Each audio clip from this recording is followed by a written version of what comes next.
Ils existent peut-être depuis très longtemps. Les aborigènes d'Australie les connaissaient.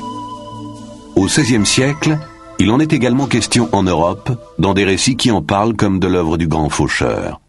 Personne ne pouvait dire d'où ils venaient. En quelque sorte, l'œuvre du diable.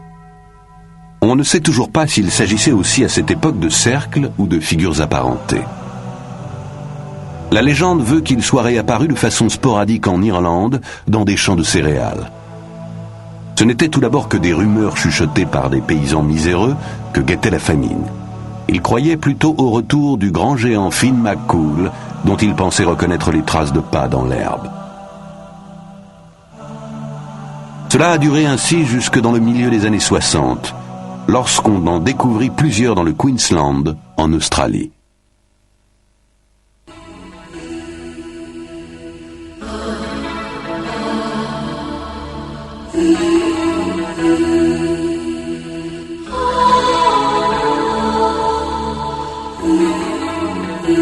Des traces énigmatiques dans les blés. Au milieu des années 70, des cercles isolés se sont tout d'abord formés dans le sud de l'Angleterre. À une bonne heure de route de Londres, à quelques kilomètres seulement de l'une des plus grandes villes du monde, centre économique et axe de communication du monde moderne.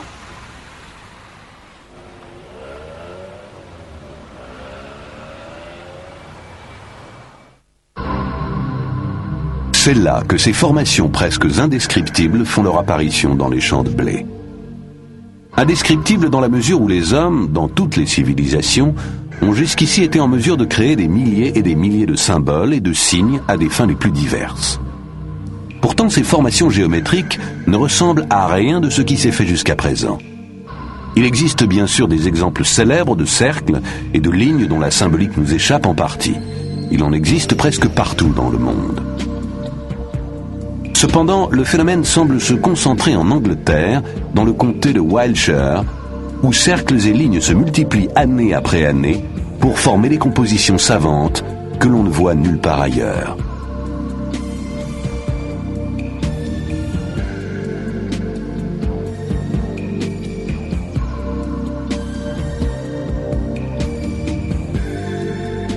Depuis, les gens affluent du monde entier vers les localités voisines des très nombreux lieux de culte des temps immémoriaux que compte ce pays, comme Glastonbury, Stonehenge ou Avebury.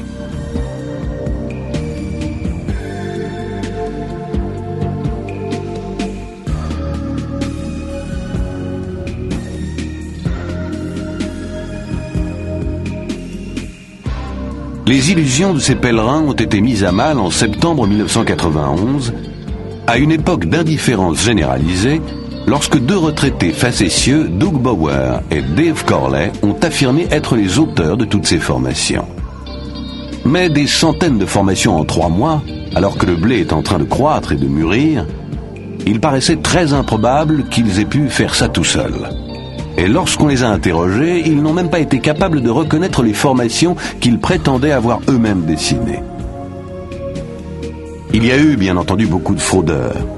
Mais se sont-ils vraiment inspirés de Bower et Corley? Dessiner des ronds dans l'herbe est-il en passe de devenir, à l'instar de tant de formes d'expression qui n'ont pas trouvé leur place dans les livres d'histoire, l'emblème d'une subculture à laquelle appartiendrait aussi la tradition des arbres de mai des localités voisines.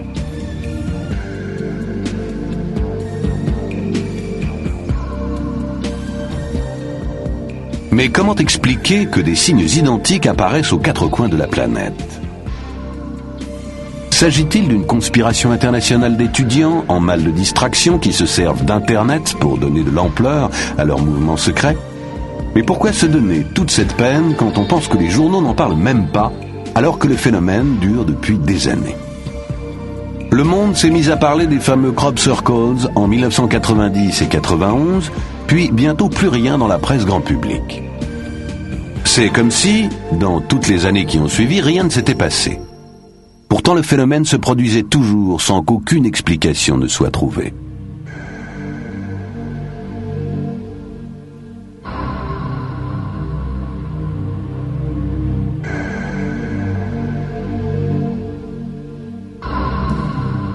Une chose est sûre en tout cas, il se passe quelque chose dans les champs. Les observations et les descriptions convergent de façon extraordinaire. Les spéculations vont bon train et on déploie chaque jour des trésors d'imagination. Il faut d'ailleurs reconnaître que les Anglais ont toujours excellé dans les histoires à dormir debout. Nous sommes pourtant en présence d'un phénomène réel, qu'on peut toucher.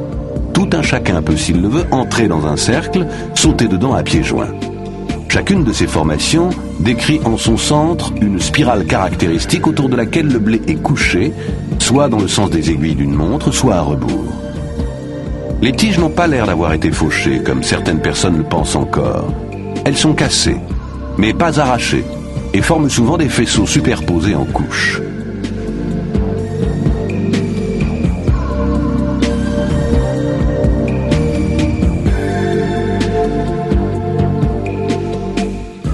En 1991, environ 250 cercles simples sont apparus, mais aussi, comme en 1990, des formations de grande taille, atteignant 240 mètres de long et présentant des formes très étranges.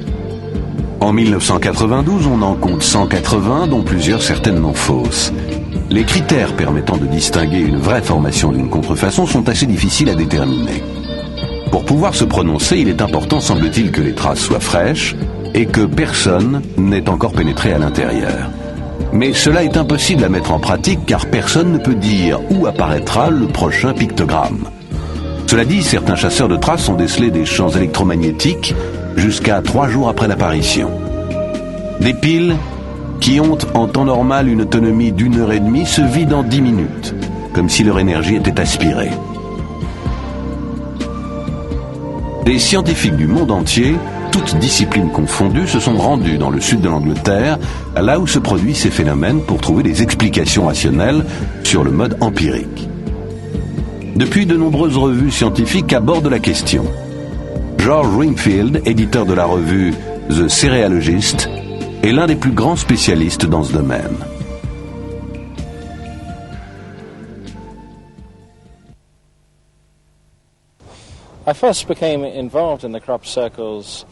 C'est en lisant un bref article évoquant la découverte de quelques cercles dans des champs de blé voisins de Westbury, dans le Warwickshire, que mon attention a été attirée par ce phénomène en août 1987. Je me suis rendu sur les lieux en voiture avec ma femme et mes 2 fils, pour voir de quoi il en retournait.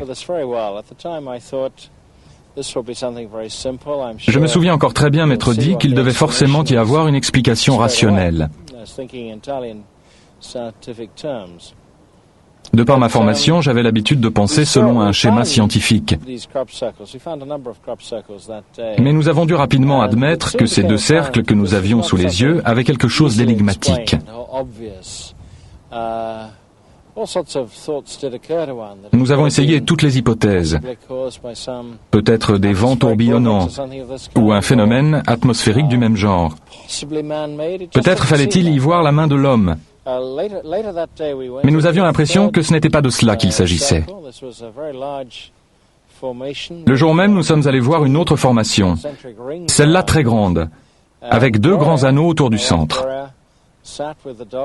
Pendant que je me trouvais dans le cercle, ma femme Gloria était restée avec nos 3 chiens sur un promontoire voisin, d'où elle pouvait voir la formation dans sa totalité. Elle a vu des petits éclairs bleus raser le sol pendant 2 ou 3 minutes, sans avoir la moindre idée de ce dont il pouvait s'agir. C'était simplement étrange.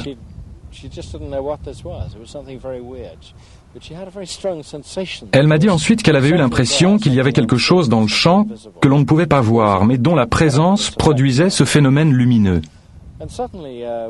Nous avons eu alors le sentiment qu'il ne pouvait pas s'agir de quelque chose d'humain, ni de naturel.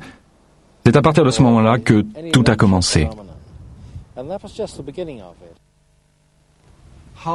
Quel effet les révélations de Bower et Corley ont-elles eu sur vous?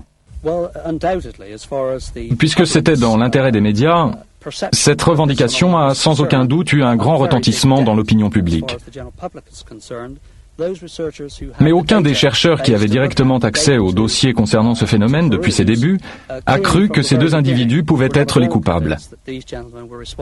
Il suffisait en effet de procéder à une analyse graphologique et d'étudier attentivement les réponses qu'ils ont faites aux questions qui leur ont été posées pour comprendre qu'ils n'ont jamais rien eu à voir dans tout cela.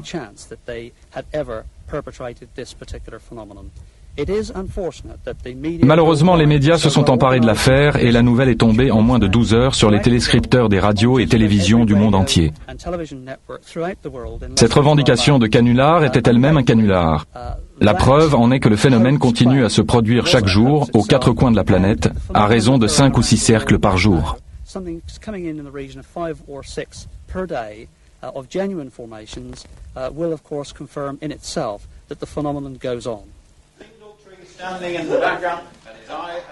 À l'instar de Doug Bauer, certains hoaxeurs, ainsi que les Anglais appellent les auteurs de canulars, ont tombé le masque. Afin de vérifier leurs allégations, comme quoi ils dessinaient, comme Bauer et Corley, des cercles la nuit à l'aide d'une corde, d'une barre ou d'un rouleau, un magazine allemand a organisé, avec la participation du célèbre biologiste Rupert Sheldrake de l'université de Cambridge, un concours consistant à dessiner la nuit des crop circles sans s'éclairer à la lampe torche ou d'une quelconque autre manière. L'existence des crop circles est incontestable. C'est un phénomène avéré. La question est de savoir quelle en est la cause. L'hypothèse selon laquelle ils sont d'origine humaine n'a pas encore pu être écartée. Il n'est d'ailleurs pas sorcier de coucher des épis de blé au sol. L'objectif du concours était de s'assurer que les différents motifs dont on prétend qu'ils ne peuvent pas être tracés par la main de l'homme sont effectivement impossibles à dessiner. Aussi avons-nous proposé aux candidats des modèles réputés non reproductibles pour voir comment ils allaient se tirer d'affaire. Les résultats obtenus ont montré que tous ces motifs sont en fait assez faciles à imiter.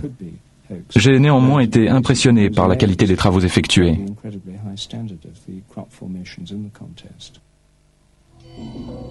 En y regardant de plus près, on s'aperçoit pourtant que les contours ne sont pas tout à fait nets, que certaines tiges sont détachées au lieu d'être simplement cassées, et que la spirale n'est pas irréprochable.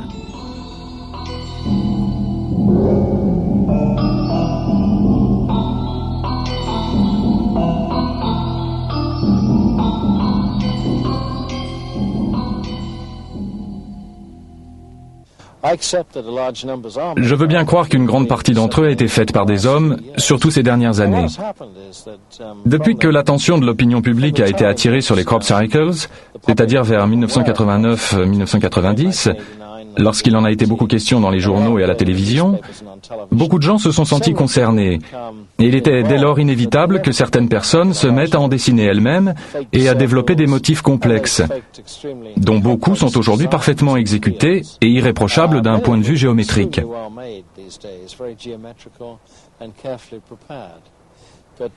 Je suis toutefois convaincu que nous avons affaire là à un phénomène inexpliqué et qui se produit, ne l'oublions pas, partout dans le monde.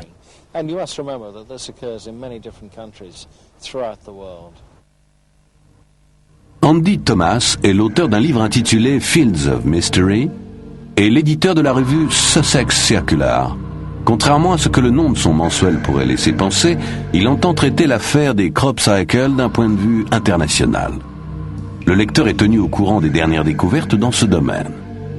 L'équipe de Thomas travaille en étroite collaboration avec le professeur Levengood, biophysicien à l'Université du Michigan. Chaque pays semble avoir sa spécificité culturelle. Les formations trouvées en Allemagne, par exemple, présentent un côté gothique, alors que celles trouvées aux États-Unis ont tendance à être plus effilées, comme les dessins des premiers habitants du Nouveau Monde. Je pense que cela doit tenir aux forces, quelles qu'elles soient, que renferme chaque région, si bien qu'à une région spécifique correspondent des symboles culturels qui lui sont propres. Les éléments de base sont bien sûr partout les mêmes, à savoir des ronds et des cercles récurrents, mais les dessins eux-mêmes varient d'un pays à l'autre, un peu comme si chacun d'eux était ainsi référencé.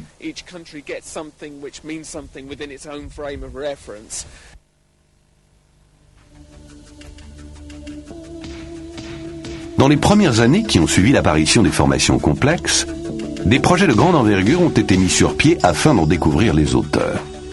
Dès 1989, lors de l'opération White Crow, la première en son genre menée à l'aide de caméras à infrarouge, des bruits étranges furent enregistrés à l'intérieur des cercles et sont restés inexpliqués.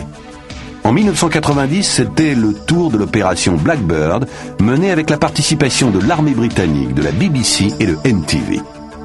Vint ensuite l'opération Blue Hill, puis l'opération Argus, devant permettre de déterminer les éventuelles influences radioactives et électromagnétiques. Les recherches furent menées par la branche américaine du Centre d'études des Crop Cycles, le CCCS, en collaboration avec des chercheurs de l'Université de Las Vegas et de physiciens canadiens, coordonnés par la branche britannique du CCCS.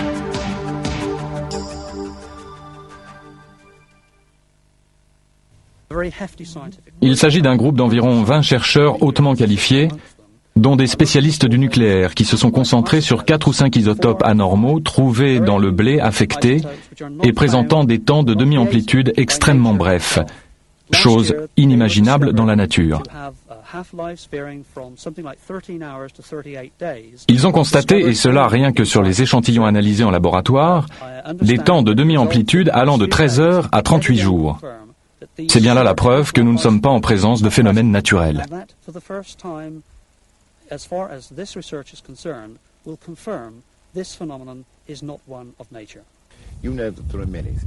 Les thèses avancées vont de la croyance en une espèce de force spirituelle primitive jusqu'à l'exploration de la Terre par des extraterrestres.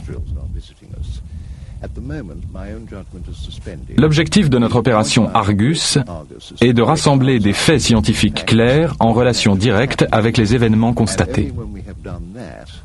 Ce n'est que lorsque nous aurons complètement exploité ces données que je commencerai à spéculer sur les causes et les origines. Quoi qu'il en soit, une intelligence est manifestement à l'œuvre et il y a tout à parier qu'il ne s'agit pas d'une intelligence humaine. Dans le Sussex, nous travaillons en étroite collaboration avec l'équipe de recherche américaine BLT, dirigée par le professeur Levengood.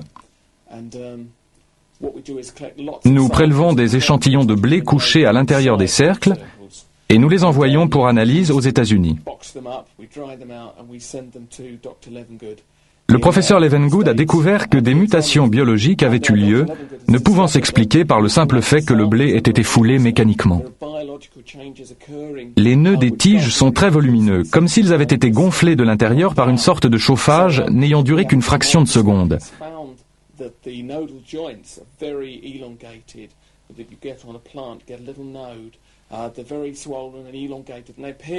Le professeur Levengood pense pouvoir, à la lumière de ces résultats, distinguer les formations réelles des fausses, c'est-à-dire faites par des humains ou dues à des phénomènes météorologiques.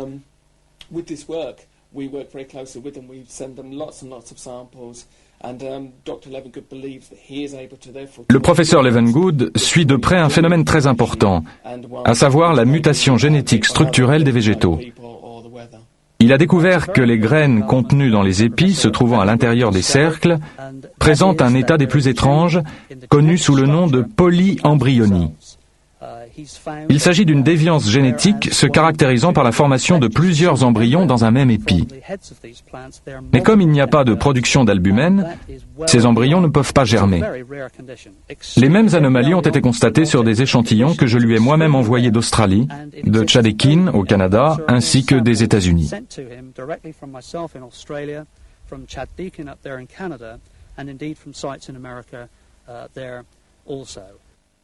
Le fait que les nœuds des tiges de blé aient subi une mutation génétique, ainsi que l'ont montré les analyses des professeurs Gerald Hawkins et Kenneth Spellman des laboratoires Signalisys à Rodborough, et que cette mutation soit due à un très bref rayonnement de chaleur, comme le pense le professeur Levengood, tout cela corrobore les résultats obtenus par l'ingénieur aérospatial britannique Thomas Roy Dutton, qui s'est servi de la théorie générale de la relativité pour enquêter.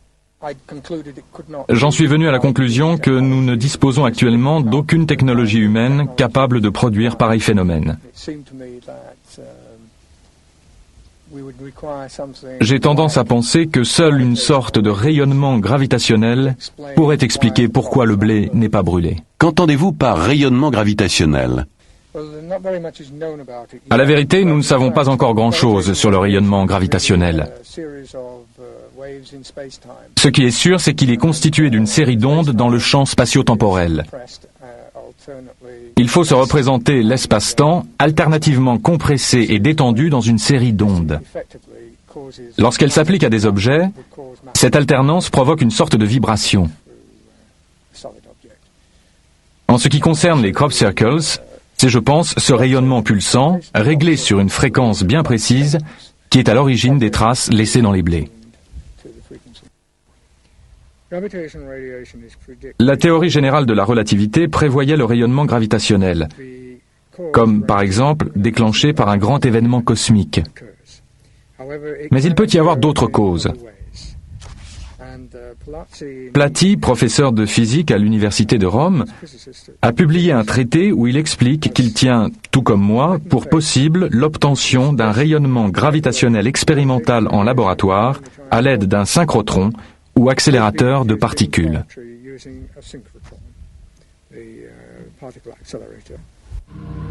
Puisque les résultats obtenus isolément par différents scientifiques ne se contredisent pas, voire se superposent et se complètent, et que la technologie mise en cause ne correspond pas à l'état actuel de la science et dépasse les compétences humaines, la théorie de la composante extraterrestre semble prendre corps. Mais parmi les personnes enthousiasmées par les crop circles, certaines sont prêtes à se contenter de la beauté des formations et de l'effet qu'elles produisent dans leur esprit. Patricia Murray, une Californienne de Santa Monica, vient tous les ans dans le sud de l'Angleterre pour observer ces cercles fascinants.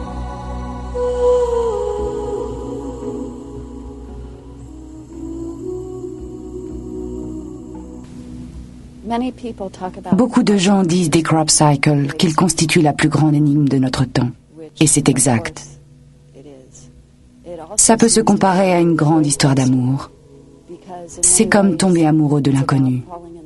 On s'éprend de son propre pouvoir imaginatif, de la force qui émane de cette terre, de la nature. Quand on entre dans le crop cycle, on a l'impression de flotter dans l'espace interplanétaire.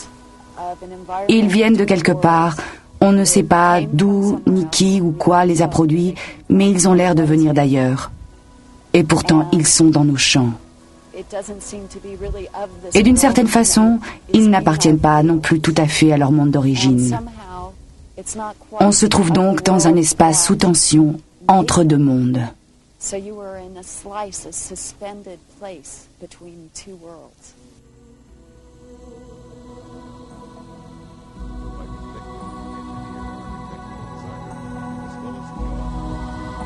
À l'été 1996, le phénomène atteint un nouveau point d'orgue avec l'apparition dans un champ de blé tout proche de Stonehenge, probablement le dimanche 7 juillet, de ce pictogramme composé de 149 cercles. Non seulement cette formation constituait l'un des plus beaux motifs jamais trouvés dans un champ de blé, mais plusieurs indices laissaient à penser qu'elle avait été réalisée de jour.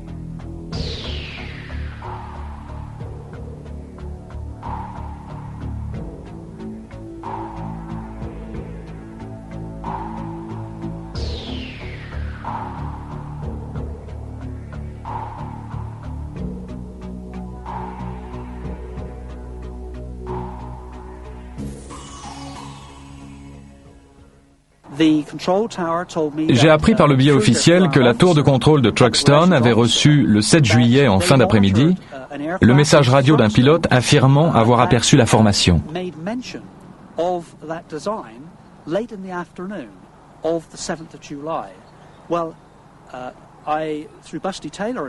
Grâce à Busty Taylor, un pilote de notre connaissance, j'ai pu mettre la main sur un pilote civil qui avait survolé Stonehenge ce jour-là vers 17h30 avec un médecin à bord. Les deux hommes sont absolument certains que cette énorme formation d'environ 300 mètres de long, au dessin fantastique, n'était pas là à cette heure. Sinon, ils l'auraient forcément remarqué. Ils ont atterri à 18h15 à Truxton. Le médecin a ensuite pris la route A303 en direction de Stonehenge et c'est alors qu'il a vu un attroupement d'automobilistes garés au bord de la route pour pouvoir admirer cette exceptionnelle constellation de crop circles. D'après les dires du pilote, Il aurait à nouveau survolé la zone une demi-heure après son premier passage, et c'est à ce moment-là qu'il aurait découvert la formation qui n'était pas encore là à l'aller. Il n'a malheureusement pas voulu témoigner devant les caméras, après les comptes rendus contradictoires et hors de propos que la presse locale a fait de ses premières déclarations. De façon générale, nous nous sommes heurtés à un mur de silence. Par exemple, à Stonehenge, les personnes chargées de surveiller les alentours immédiats, afin d'empêcher les importuns de franchir les grilles entourant le site, ont eu pour consigne officielle de ne faire aucune déclaration. Nous avons tout de même appris de sources officieuses qu'elles n'avaient remarqué aucune activité inhabituelle au cours de cette journée. Pour réaliser une formation de cette envergure, n'importe qui aurait eu besoin de plusieurs heures de travail et d'application.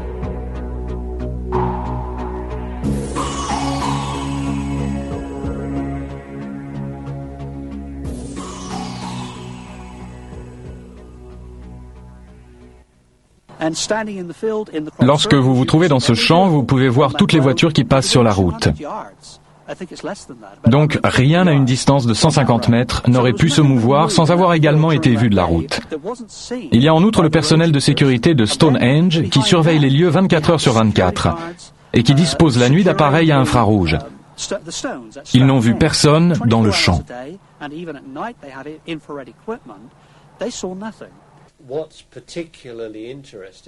Ce que la formation de Stonehenge a de particulièrement intéressant, c'est qu'elle est l'une des plus complexes qui nous ait été donné de voir. Le fait qu'elle soit apparue de jour constitue de plus une sorte d'escalade.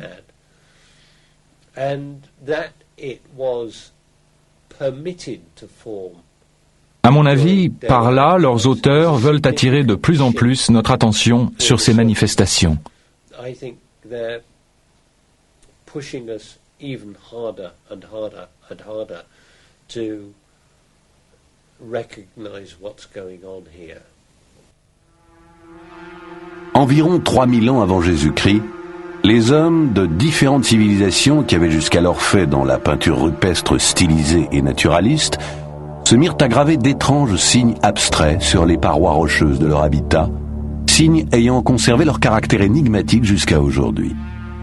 Comme dans les crop circles, dont il est l'élément de base, le cercle est un motif récurrent que l'on trouve par milliers aux quatre coins de la planète. Il semble que ce soit un symbole élémentaire, indissociable de l'histoire de l'humanité. Il apparaît dans les vestiges de la culture celtique, aussi bien que dans les cimetières anglais, ou sous forme de spirale dans les galeries funéraires de Newgrange en Irlande. Les spirales et les cercles symbolisaient-ils autrefois le voyage labyrinthique vers le royaume des morts, le long chemin semé d'embûches qu'est la vie et l'éternel retour du destin inexorable. Ce que nous retrouvons dans les cercles modernes, se développant avec les progrès des connaissances, correspond-il à des œuvres commémoratives ou à des marques d'inventaire?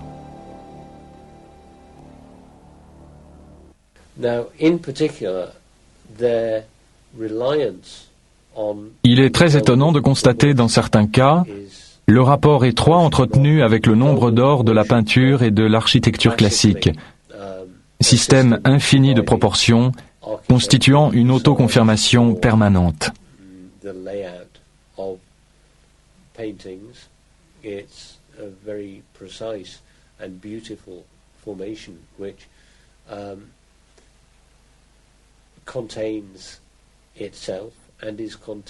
Ce qu'il y a d'intéressant avec le nombre d'or, c'est que c'est un système de proportion dont Dieu lui-même se sert pour créer une fleur ou un arbre.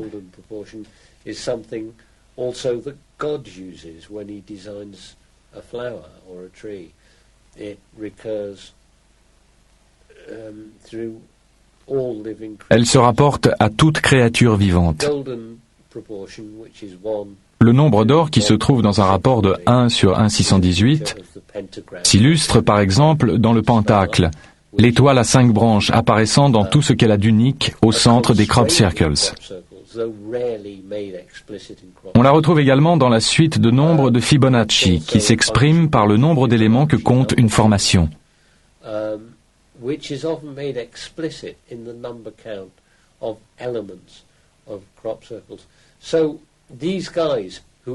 Une chose est sûre, Les auteurs de ces cercles connaissent toutes ces règles sur le bout des doigts.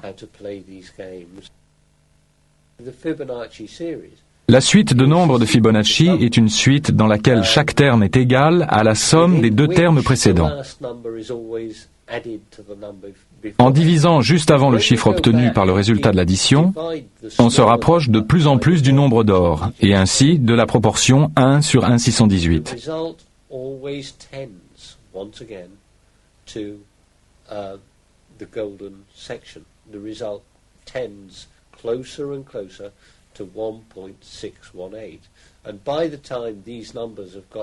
Dans la région où les nombres deviennent de plus en plus grands, c'est-à-dire lorsque l'on arrive vers les nombres 55, 89 et 144, le résultat de la division du nombre le plus grand par le nombre le plus petit correspond de plus en plus au 1,618 du nombre d'or.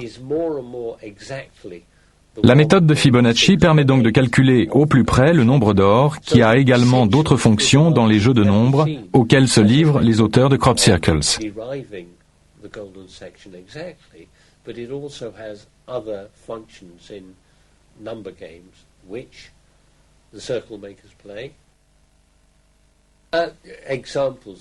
Les exemples en sont les formations reposant sur le nombre 5, comme l'étoile à 5 branches, qui n'est apparu ces derniers temps qu'une seule fois. Mais aussi la quintuple formation assez fréquente, rappelant les 5 points d'un dé et dont nous voyons ici 2 spécimens placés côte à côte.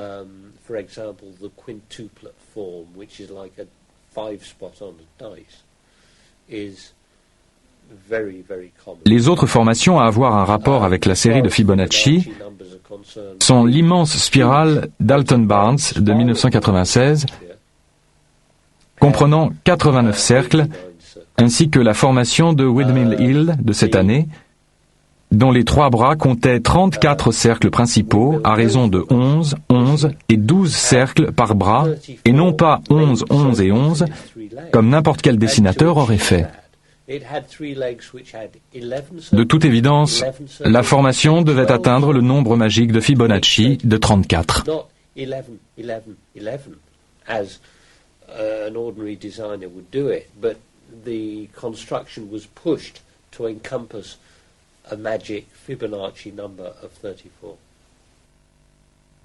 Un homme peut-il réellement dessiner des formes aussi complexes en une nuit, voire 2 jours en quelques minutes à la dérobée? À cela s'ajoute le fait que beaucoup de formations, en particulier les plus grandes, se trouvent en plein milieu de champs vallonnés, sur des élévations, et sont pourtant parfaitement géométriques, comme on peut s'en rendre compte en les survolant en avion. Comment des concepteurs humains auraient-ils pu prendre en compte tous les paramètres et parvenir à un tel résultat? Voilà une tâche particulièrement ardue. Toutefois, année après année, les rapports s'accumulent qui font état de phénomènes lumineux non identifiés, semblant parfois prendre des formes matérielles. Aussi, les premières années, on disait que le phénomène ne pouvait pas être d'origine terrestre. Le projet CZT, placé sous la direction du professeur américain Stephen Greer, avait pour objectif d'établir le contact avec d'éventuels extraterrestres en un lieu où abondent les objets volants non identifiés. Le groupe comptait environ 50 personnes de toutes les nationalités. Le travail consistait à se mettre en position de méditation et à se boucher les oreilles tandis que des signaux sonores et lumineux étaient émis tout autour dans le ciel nocturne du sud de l'Angleterre. Cela a permis de rassembler quelques pièces du puzzle et de tirer un coin du voile. La présence d'objets matériels et immatériels fut en effet rapportée. L'observation attentive de la voûte céleste, qui constituait le principe même de ce projet, permit à un grand nombre de témoins d'apercevoir divers phénomènes.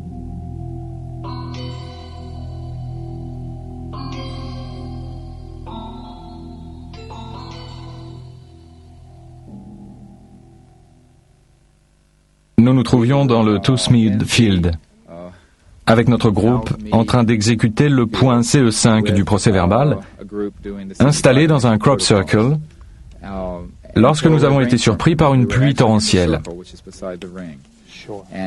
Il faut préciser qu'avant cela, nous avions déjà aperçu, à 10 ou 15 minutes d'intervalle, 4 objets non identifiés se dirigeant vers l'est et semblant planer au-dessus de l'horizon.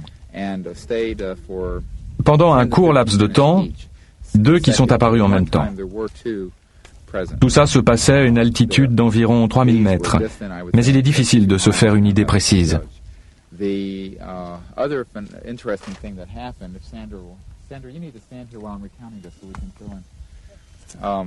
L'autre chose extrêmement intéressante qui s'est produite a été l'apparition d'une multitude de lueurs transperçant la couche nuageuse. Du sol, il était impossible d'en distinguer la source. L'une d'elles avait la forme d'une roue de chariot et éclairait les nuages par au-dessus. Nous avons pu l'observer pendant plusieurs minutes, au moins 10, tandis qu'elle apparaissait et disparaissait continuellement. Puis tout d'un coup, il y a eu de gros nuages noirs et nous nous sommes retrouvés dans l'obscurité totale. C'était comme si toute la région baignait dans un gros nuage noir, puis il y a eu une percée et il s'est mis à pleuvoir des cordes. Je pense qu'en réalité, une lueur est apparue sur le bord du cercle. Il y avait une masse dont la forme était plus large en haut qu'en bas, qui bougeait dans cette zone lumineuse. Elle bougeait de façon aléatoire et elle ne semblait pas avoir de trajectoire prédéfinie. Oui, exactement, comme si elle évoluait dans un champ magnétique qui se situait au bord nord du cercle où nous nous tenions. Ce que c'était, personne ne le sait, mais nous l'avons tous vu. Par ailleurs, il y avait d'autres phénomènes, mais de moindre importance que dans le cercle principal. Avec la pluie, tout le monde sur le haut de la colline a été trempé, ce qui nous a contraints à partir. J'ai eu l'intuition de venir nous garer ici, sur cette route. Tout le monde est parti, sauf nous quatre, qui nous sommes garés là, Chris Mansell, Sandra Small, moi-même et Annika. Une fois à Woodborough Hill, il s'est mis à pleuvoir et il a fallu interrompre l'observation. Steve, Sandra Small, Annick et moi avons été les seuls à rester sur la route au sud de Woodborough Hill.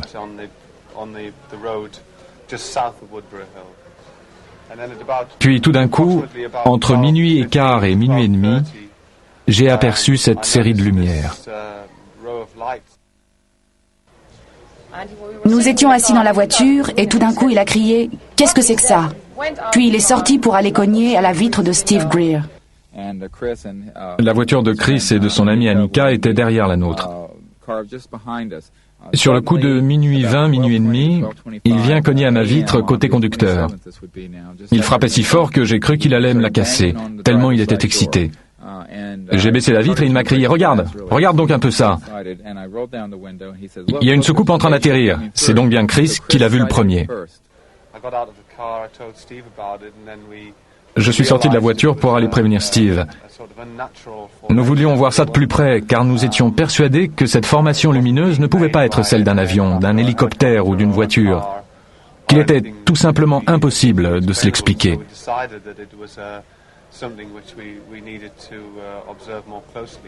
Nous avions nos jumelles et nous avons enregistré le commentaire de ce que nous voyions sur une cassette en guise de procès-verbal. Il s'agissait grosso modo d'une série de lumières allant du rouge au bleu qui tournaient autour d'une structure de gauche à droite.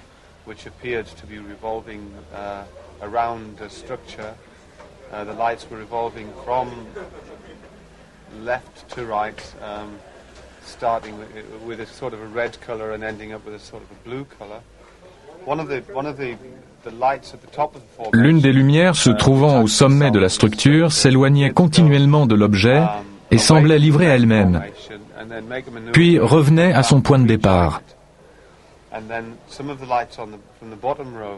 La même chose s'est ensuite produite avec les lumières situées à la base. Elles partaient assez loin, parfois vers la gauche, parfois vers la droite, et revenaient.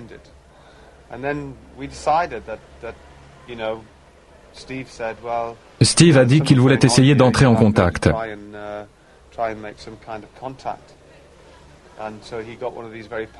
Il est alors allé chercher en vitesse une lampe halogène très puissante dans la voiture et il l'a fait clignoter 2 fois.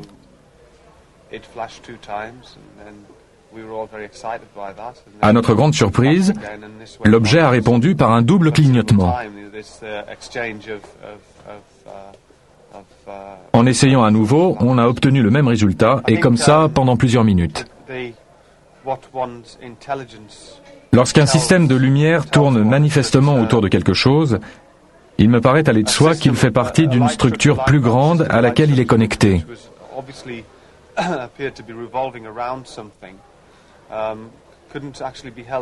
Je ne vois pas comment il pourrait en être autrement.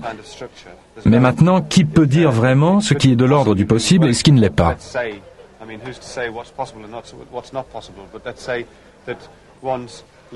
Il me semble en tout cas logique que ces lumières ne se mouvaient pas par l'opération du Saint-Esprit.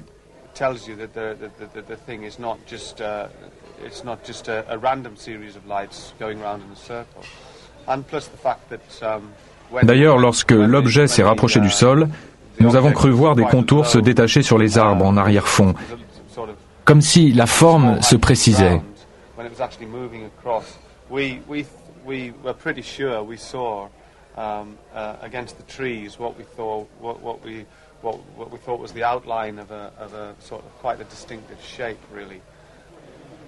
Depuis le temps, nous savons quand même faire la différence entre un hélicoptère, un satellite et une étoile filante. Et ce que nous avions là sous nos yeux était parfaitement inconnu. C'était incontestablement pour moi un objet volant non identifié.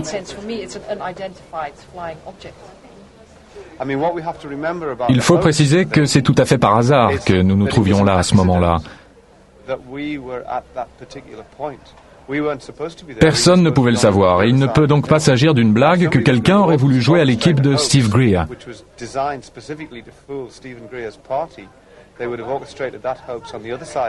Les personnes au courant de nos activités ne pouvaient pas s'imaginer que nous nous trouvions de ce côté-ci de la montagne. Notre présence à cet endroit était, encore une fois, complètement fortuite. Je ne m'étais jamais jusque-là intéressée aux ovnis. J'ai depuis consulté des ouvrages spécialisés. C'était plus vrai que nature, comme dans les bandes dessinées. Comment pouvez-vous être certaine qu'il ne s'agit pas d'une supercherie ? Pour moi, les indices irréfutables ont été l'intensité de ces lumières, la façon dont elles tournaient et la très grande vitesse à laquelle se déplaçait l'objet, la précision de sa trajectoire et la façon dont les lumières ont tout à coup changé. Tout cela produisait une impression générale très particulière.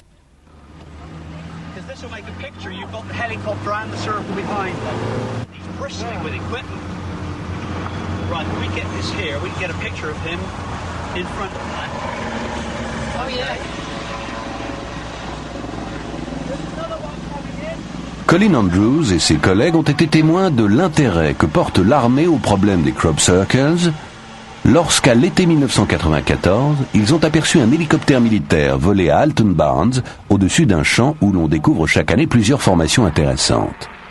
Les lieux sont pourtant surveillés à l'aide de caméras infrarouges depuis 1991.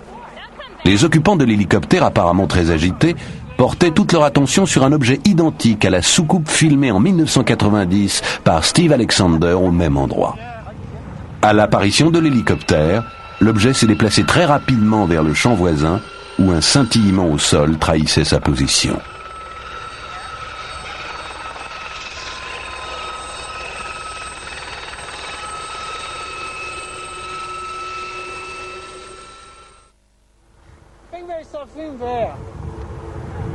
In front of him there is something, I don't know what it is.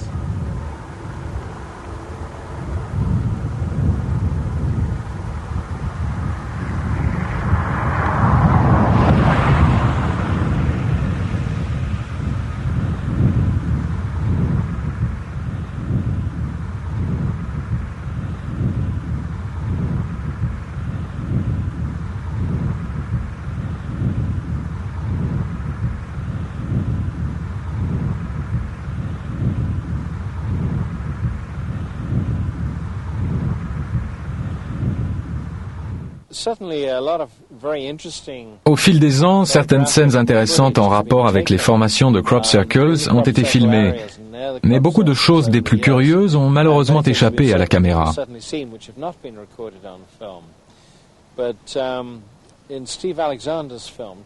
La vidéo tournée en 1990 par Steve Alexander montre une petite soucoupe de seulement quelques centimètres de diamètre raser un champ, disparaître dans le blé pour ressurgir un peu plus loin et s'envoler définitivement après être passé sous le nez d'un agriculteur assis sur son tracteur. Celui-ci regarde vers le ciel. Il confirme avoir vu l'objet. Personne n'a encore réussi à trouver une explication à cet incident.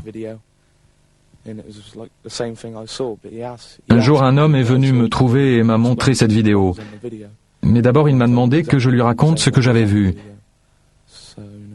La vidéo montrait exactement la même chose que ce qui s'était passé. Ce qu'il y a eu de plus bizarre, c'est que juste après avoir tourné dans le champ avec mon tracteur, juste au moment où l'objet est apparu, le moteur s'est arrêté. Allez savoir pourquoi. Et quand l'objet a disparu, il est reparti tout seul. Les cas de personnes pouvant affirmer avec certitude qu'elles ont vu dans le ciel une soucoupe ayant laissé des ronds sur le sol sont rares. Mais il existe beaucoup de cas bien documentés de personnes ayant vu des objets lumineux ou en forme de soucoupe survoler un champ dans lequel on a ensuite découvert une formation. Le 11 août 1996 à l'aube, caché sur le promontoire rocheux d'Oliver Castle, près de Davies, d'où il guettait des plaisantins afin de les prendre en flagrant délit, un amateur ne désirant pas dévoiler son identité a réussi la prouesse, si tant est qu'il s'agisse d'un document authentique, de filmer ceci.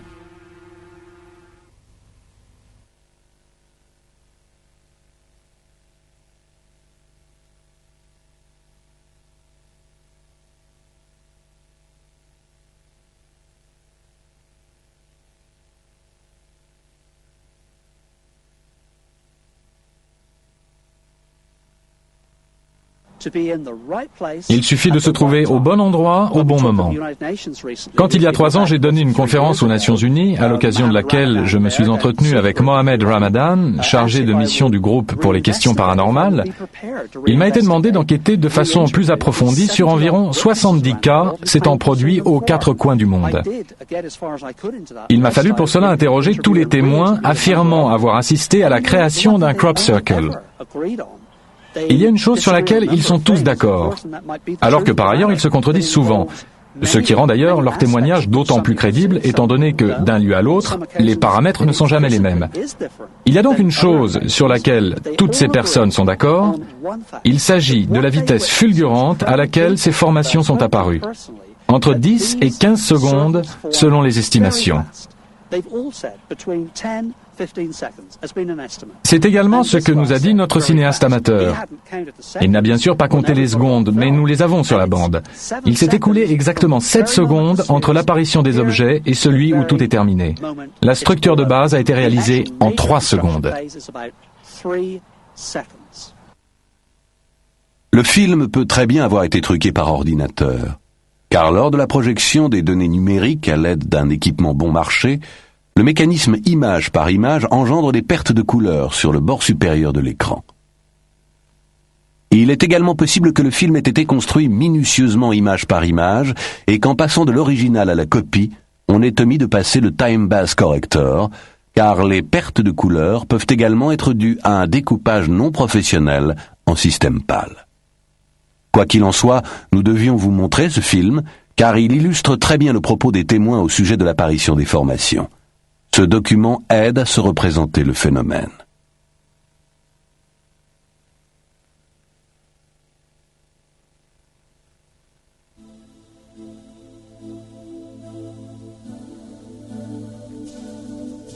Ce n'est pas cette fois-ci en Angleterre, mais en Allemagne, que le phénomène atteint à l'été 1991 un nouveau point d'orgue d'un genre un peu différent. Le 23 juillet, une formation dont la taille est proche des plus grands pictogrammes anglais apparaît à proximité d'un tumulus germain dans un champ de blé non loin d'Hildesheim. Mais le plus étonnant est que ce pictogramme est la copie intégrale d'un autre imprimé sur 3 plaques métalliques or, argent et bronze d'environ 40 cm d'épaisseur. Les plaques découvertes dans le Tibergsfeld ont été analysées par des experts à Berlin. Celle en or représente à elle seule une valeur d'environ 650 000 francs. Il s'est avéré que la plaque en argent était composée à 0,1% de fer et à 99,9% d'argent pur, comme il est impossible d'en trouver sur Terre, où les métaux précieux sont toujours pollués par des métaux non précieux. Les impuretés les plus infimes peuvent être décelées à l'aide d'un plasmapectomètre, exactement de la même façon que les barres d'une empreinte génétique. Les spécialistes chargés de l'analyse des plaques ont affirmé n'avoir encore jamais vu fonte plus insolite. On peut supposer qu'il s'agit de 3 exemplaires extraordinaires des fameuses plaques de culte germanique. Mais pourquoi cette formation a-t-elle été imprimée sur ces plaques? Le mystère s'épaissit lorsque l'on consulte l'édition de Leipzig de 1890 des Eddas, recueil des traditions mythologiques des anciens Germains, et que l'on y lit « Aussi retrouverez-vous dans l'herbe les tablettes en or miraculeuses dont Odin et les As se servaient pour communiquer. » Certains astrophysiciens ouvrent des voies dépassant de loin les dimensions einsteiniennes et constituant les éléments d'une nouvelle compréhension de notre existence. Johannes Butler est l'un d'eux. Ces conclusions trouvent un pendant dans les travaux du biochimiste Rupert Sheldrake, qui a exposé sa théorie dans un livre intitulé « L'univers créateur ». Des champs morphogénétiques et leur résonance ont une force directrice qui réunit tous les organismes au-delà du monde matériel et détermine l'évolution.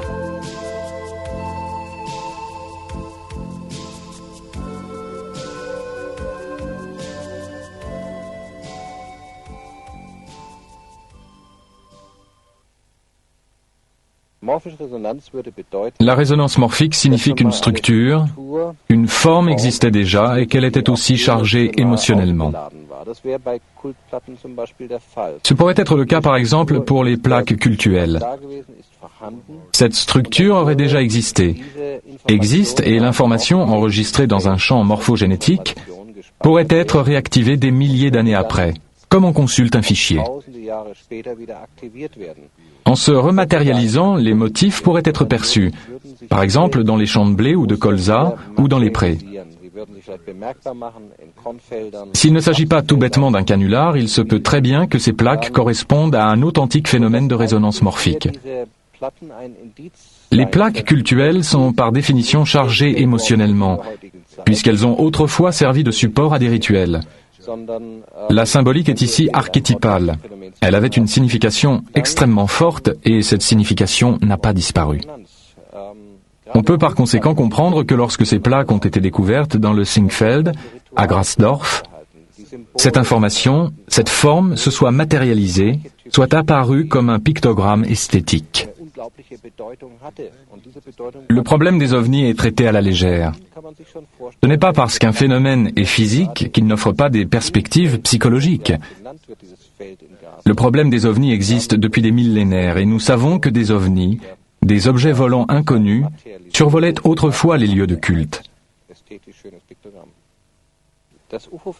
D'ailleurs, il n'est pas du tout impossible que ce soit justement pour cette raison que ces lieux sont devenus des lieux de culte. Les objets inconnus qui apparaissaient dans le ciel et parfois atterrissaient, étant pris par les gens simples des époques reculées pour des dieux. Si l'on veut attaquer le problème par la racine, il faut maintenant se demander s'il est possible que les phénomènes énergétiques soient pertinents pour les visiteurs venus d'ailleurs. La Terre est parcourue par un réseau de lignes de force, les fameuses ley lines, ou chemins des dragons, parsemés de points nodaux, de nœuds énergétiques. Et il est tout à fait possible que ces points aient une importance particulière pour les objets volants, ce qui expliquerait que ce soit là qu'ils apparaissent.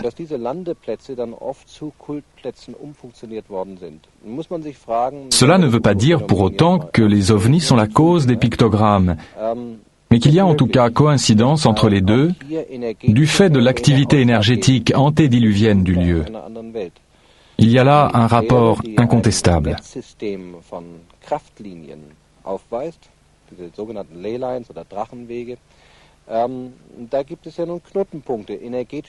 Je considère les pictogrammes comme un phénomène terrestre et non pas extraterrestre. Et le fait que ce soit justement au même endroit qu'apparaissent les ovnis veut simplement dire que ces lieux ont une grande importance et que les pictogrammes qui apparaissent de nos jours ont toute une histoire derrière eux. Une histoire non seulement liée aux extraterrestres, mais également à l'évolution de notre conscience. Nous sommes en effet tous très nostalgiques d'une nature avec laquelle nous étions en phase. Beaucoup de gens subissent déjà un processus d'identification avec la nature, et il se peut que cette prise de conscience ait activé l'évolution que connaissent ces cercles ou pictogrammes. Nicht durch Außerirdische, sondern auch, weil sich unser Bewusstsein verändert hat. Wir haben eigentlich alle eine stärkere Sehnsucht wieder zu einer Natur, die intakt ist.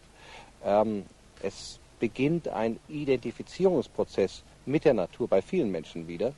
Und möglicherweise ist diese Bewusstseinsveränderung der Aktivator für die Evolution, die solche Kreise, Piktogramme durchmachen.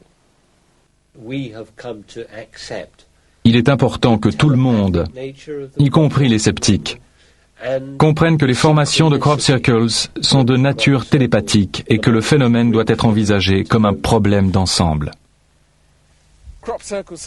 Il semble que les crop circles signifient pour les gens tout et n'importe quoi. Certains les interprètent comme le signe de l'imminence de la fin du monde. D'autres, au contraire, pensent qu'ils annoncent les choses les plus enthousiasmantes et les plus souhaitables, et qu'ils contribueront par là considérablement à améliorer notre vie. D'autres encore les voient sous l'angle religieux. Il s'agit pour eux de signes divins, voire diaboliques. Cette interprétation existe aussi. Mais si ces symboles n'étaient autre chose que notre propre conscience humaine se projetant d'une façon ou d'une autre dans les champs, cela serait quand même tout à fait digne d'intérêt, car ça voudrait dire que c'est nous-mêmes qui sommes les auteurs des crop circles, et non pas une force venue d'ailleurs. L'idée que l'évolution de notre conscience va de pair avec notre évolution générale est très séduisante, et comme ça nous serions à l'origine des crop circles. L'optimisme des gens qui s'intéressent aux crop circles va si loin qu'ils répondent quand on les interroge « L'inconnu, nous aimons ça. L'inexpliqué, c'est fantastique. Un bouleversement de la société, nous n'attendons que ça. » On assiste ici à l'émergence d'une attitude ultra-positive, s'accompagnant d'une attente fiévreuse de la suite des événements. Je pense que s'il y a une idée directrice à la base, c'est de faire prendre conscience aux gens que, face à des énigmes aussi palpitantes, ils se demandent nécessairement à quoi est-ce que ça peut ressembler, ou ce que ça peut signifier. Et quand on commence à se poser ce genre de questions, on commence également à se poser des questions sur soi-même, sur ce que l'univers peut bien vouloir signifier, et bien entendu sur le sens de la vie. Si tout cela ne devait avoir qu'un sens, ce serait sans aucun doute celui-là. Personne ne peut dire de façon certaine ce que sont les crop circles. Rien n'est sûr. Ainsi, il est impossible de classer les crop circles dans une catégorie prédéterminée. C'est un phénomène multiculturel qui peut prendre toutes sortes de significations selon qu'on adopte tel ou tel point de vue. Ils sont peut-être aussi l'expression supérieure d'un état de conscience collectif constitué de notre subconscient originel et d'une symbolique semblable à la signification supposée des cercles en spirale que l'on trouve sur les galeries funéraires de Newgrange en Irlande et qui représentent probablement le voyage labyrinthique vers le royaume des morts. Ou sont-ils le miroir de notre âme, comme le pensent les Indiens Hopi, qui interprètent ces signes en disant « la terre-mère pleure » ? Ou faut-il y voir le fait d'une civilisation venant d'une autre planète pour nous faire prendre conscience du piteux état dans lequel se trouve la Terre à l'aube du XXIe siècle, conséquence de la surpopulation et des dégâts causés à l'environnement, et cela en inscrivant des symboles dans le blé, élément de base depuis toujours de notre alimentation. La ressemblance avec la représentation de l'ADN, siège de notre génome, de toutes les informations concernant notre hérédité, de celle des animaux et de celle des plantes, ne nous invite-t-elle pas à comprendre à quel point tout est génétiquement programmé et que nos capacités de manipulation génétique ne doivent pas être sous-estimées ? Peut-être n'est-ce pas par hasard si les auteurs de ces signes s'adressent directement et de façon à ne pas passer inaperçus à tous les hommes et non pas aux seuls dirigeants. Ou peut-être Doug Bauer et Dave Corley, ainsi que leurs émules, ne sont-ils que les instruments d'une conscience supérieure, puisque eux-mêmes affirment ne pas savoir ce qui les a poussés au début à prendre part à toute cette histoire. En tout cas, personne n'est aujourd'hui en mesure d'apporter une seule et vraie réponse à la question des signes du temps.